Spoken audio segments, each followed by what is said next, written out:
Welcome back. Now, this week, a highly anticipated encounter between two prominent leaders, President Ramaphosa and President Trump, met. What began as a hopeful reset of US-SA relations quickly turned into a public confrontation and raised questions about relations between the US and South Africa. Joining us to unpack the moments of this meeting is political analyst Asanda Ngoasheng. Asanda, thanks so much for your time this afternoon. I mean, all of us were on the edge of our seats watching the interaction between both Ramaphosa and Trump. This, of course, as our relations have been strained following Trump's claims of a white genocide in South Africa. 2 days later, we've heard different opinions. I mean, some are saying that President Ramaphosa should have been sterner. Some are saying that the meeting was a success. What was your take? I think that the meeting was a success because one of the first things that the president had to go there and do was to debunk this myth of a white genocide in South Africa.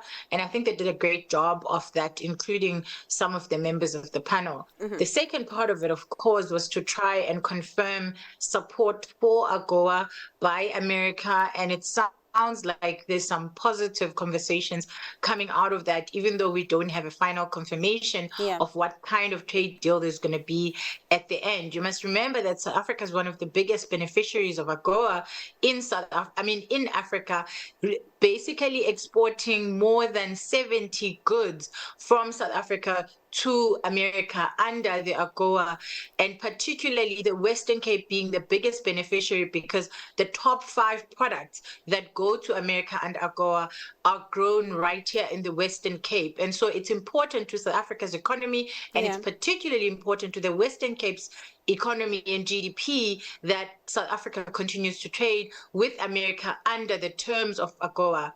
And, you know, we were in a moment where we saw, you know, the government or Team SA really resetting relations when it comes to the Trump administration, because they really were blue-ticking us, Elon Musk in one ear, as well as, you know, AfriForum in the other. Yeah, right. Let's get into those trade talks and your expectations on that front. Now, it seems like you are positive that a potential deal when it comes to AGOA could possibly be renewed. Do you not necessarily think that perhaps President Ramaphosa has maybe negotiated a trade deal between SA and the US?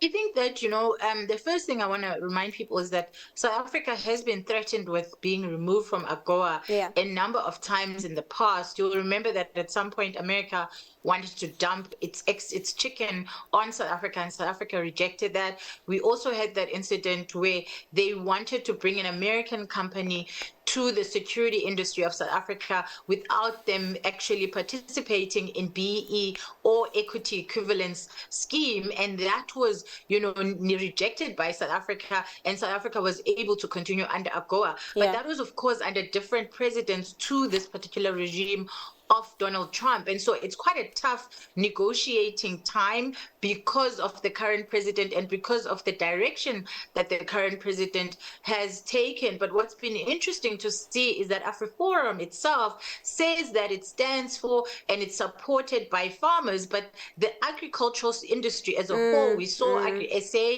and the Minister of Agriculture himself denying the existence of a white genocide, and also that he is supporting farmers, and he has no reports of people who have had their land taken from them forcefully. And it was quite interesting to hear the kind of accusations that President Donald Trump was making, saying that South Africans are violently killing white farmers and taking their land, which, I mean, in recent history, that has happened in Zimbabwe, but it certainly hasn't happened in South Africa. And the delegation, I think, was able to put that across quite clearly. And even the kind of media reports that have come out of America have shown that this message was understood. But I also want to just add one last thing, which is that I think Donald Trump himself underestimated what South Africa conceptually and ideally stands for in people's minds on a global scale. People see South Africa as a representative of hope, a representative of a country that managed to avoid a civil war and come together across the different races. And while personally I was quite disappointed by some of the comments made by the golfers, Els and Horsen, who were in that delegation, who did seem to me to support the idea of a white genocide more than refute it. But I think, Johan Rupert and President Cyril Ramaphosa did a great job of debunking a lot of those myths and ensuring that the message is clear that white people are not under attack in South Africa, and that we are doing our best to live together harmoniously despite our painful history. And Asanda, before I let you go, just your analysis of what you made of the U.S. delegation. It was interesting to see that J.D. Vance didn't say anything. Some key figures that have been really open about snubbing South Africa, Treasury Secretary Scott Bessent and Secretary of State Mario Rubio weren't also part of that delegation. And just to add to that, do you also think that Team SA did enough to convince the Trump administration to attend the G20? Yes, of course, under the Trump administration, we've seen that administration really against multilateralism. But we are also handing over our presidency or the G20 presidency to the U.S. Well, it sounded to me that Donald Trump was considering their attendance in November to take over as the presidency goes to America. You must also remember that although Donald Trump himself did not come to G20, America did participate in G20 with some senior officials and senior representatives of America taking part in the G20. So they didn't overall boycott it, but they just didn't send their president like other countries did. But from what I heard, it sounded like Donald Trump was willing to think about it and to consider actually considering that they will be the next president.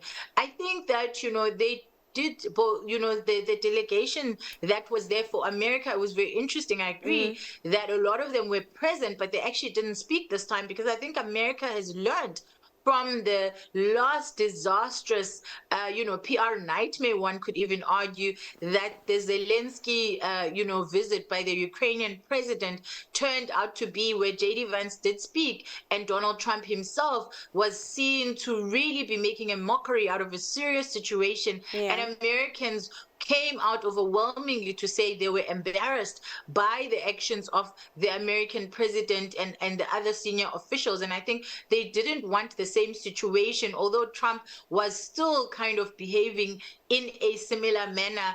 And this current situation, I think, was saved by the cool, calm head of President Cyril Ramaphosa taking, being at pains to be patient, to be calm, and to even try and make light of the situation, despite the quite aggressive attacks that the President of America seemed to be making, including that video of Julius Malema, which I think was supposed to raise temperatures. But we're used to people like Julius Malema in South Africa, and we've seen how the American president and his delegates move and the ways in which they try to antagonize people. So I think the delegation was quite prepared, and I think that's why there was a mix of race, there was a mix of gender, there was a mix of having people from different sectors. You had trade unionists, you had golfers, you had people from the business sector. So South Africa really trying to make sure that we are putting our best foot forward and we are showing a mix. It's very difficult to claim a white genocide when South Africa comes with white farmer representatives,